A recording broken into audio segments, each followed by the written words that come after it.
Hello mga kakusina! Ako po ulit si Ate Angel ng Kusina ni Angel, and for today's video, tuturuan ko po ulit kayo ng another dessert recipe na gagamit po tayo ng kamote. So ito po ay 3 piraso ng maliliit na kamote. Ayan, tapos siya po ay yung kulay dilaw na kamote, pero pwede kayong gumamit ng kulay orange. And then, lalagyan lang po natin ito ng tubig. Nalulubog yung ating kamote bago buksan lang natin yung apoy sa ating kalan. At hihintayin po natin yung kumulo at lumambot yung ating kamote bago gagawin pa po natin yung iba pang mga procedure.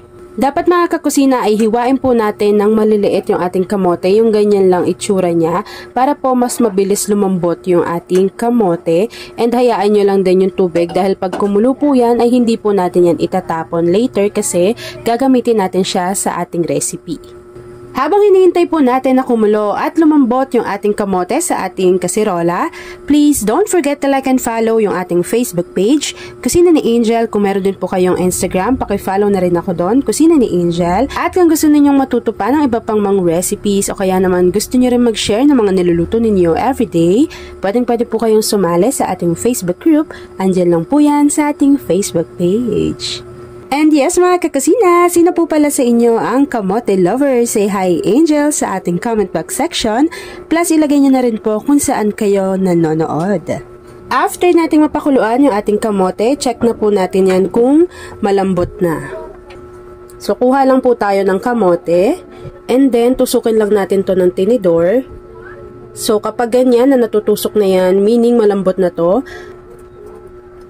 Yan, so i-drain lang po muna natin yung ating kamote dahil kailangan po nating durugin ito. After po nating ma-drain yung ating kamote sa isang kasirola, ilagay na natin yung iba-iba pang mga ingredients. So meron po tayo dito ang half cup ng cornstarch. Take note po na hindi pa nakabukas yung apoy sa ating kalan. After adding ng ating cornstarch, maglalagay lang po tayo dito ng evaporated milk. So ito po ay 1 can or 365 ml. Pero hindi muna natin ilalagay lahat kasi kailangan ma-dissolve muna natin ng maigi yung ating cornstarch.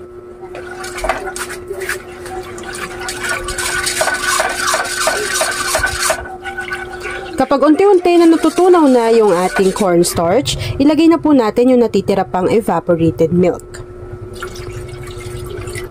After mixing, ito naman po yung pinangpakulo natin kanina ng kamote. Ilagay lang po natin to lahat. So in total, naglagay po tayo dyan ng water na 3 cups. And then, susundan lang po natin ito ng 1 can or 390 grams ng condensed milk. After adding ng condensed milk, maglagay lang ng konting vanilla essence. After mixing and sure na tayo na tunaw na po yung ating cornstarch, pwede na po nating buksan yung apoy sa ating kalan. Ayan, so ito po ay medium to low heat lamang and continuous po natin tong hahaluin para po maiwasan na masunog or magdikit lang yung cornstarch doon sa bottom ng ating pan. Kapag medyo uminit na po yung ating mixture, ilalagay lang natin yung dinurog natin kanina na kamote. So, ilagay lang po natin to dito. Kayo dyang mag-add at least 2 tablespoon ng butter or margarine. At ayan na nga mga kakusina, kapag nakuha na po natin yung ganitong consistency, pwede na po natin i-off yung apoy sa ating kalan at iset aside na natin ito dahil mag-a-assemble na po muna tayo ng ating recipe. Para sa pag-assemble ng ating recipe, bukod sa niluto natin na cream mixture, gagamit po tayo dito ng Laura's Brewers Lady Finger Biscuit. So ito po ay meron 350 grams, pero hindi ko pa sure kung magagamit natin lahat yung laman nito. So ito po ay mabilis lang mahanap sa mga leading supermarkets. And kung gusto nyo namang bumili online, pwede nyo po silang i-message sa kanilang Facebook page. Yan, so ilalagay ko yan sa ating comment box section. Sino rin po sa inyo ang nakatikim na ng products ni Laura's? Say hi sa ating comment box section. Ayan, so ito po yung gagamitin natin sa ating recipe. So una, mag-layer muna tayo dito sa ating lagayan. Hindi na natin yung babasain dahil yung ating cream ay mainit pa naman. So maglagay lang po kayo dyan. Depende sa inyong lagayan yung dami ng magagamit natin na Laura's Brewers. After adding ng ating Laura's na bruwas, maglalagay lang po tayo dito ng niluto natin kanina na kamote mixture. So, ilagay lang natin dito, patungan lang natin yung ating Laura's bruwas. 1 cup na yon, hindi pa siya puno at hindi pa rin natatakpan yung ating bruwas. So, mag-add pa tayo ng another 1 cup ng ating kamote mixture. Maglalagay ulit tayo ng ating bruwas.